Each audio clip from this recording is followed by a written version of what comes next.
Сәлем достар, мен сендерге бүгін түлкі мен қырғауыл деген ертегіні оқып беремін. Бір түлкі қалың орманда аралап келе жатып, бір ағаштың басында отырған қырғауылды көреді. Жақындап келіп, сәлеметсіз бе, қырғауылым, қал жағдайыңыз қалай? дейді. Жақсы, өзіңіз қалайсыз? деп қырғауыл сұрайды. Жерге түсіп сөйлессеңіз қайтеді? Бір құлағым естімеуші еді, дейді түлкі қулана.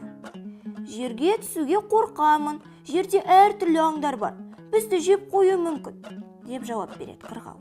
Түлкі болса: әй достым, биылғы заман бұрынғы заман емес, жаңа бұйрық шығыпты. Біреуге біреу зорлық қылмасын, қой мен қасқыр, түлкі мен тауық бірге жүрсін деген, дейді. Қырғауыл болса: жақсы, хабарыңызға рахмет достым. Мына жақтан аң аулаған иттер келе жатыр.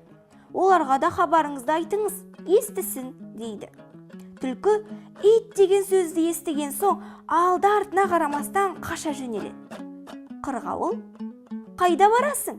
Бұйрықты ұмытып кеттің бе? деп қашып бара жатқан түлкінің артынан айқайлайды.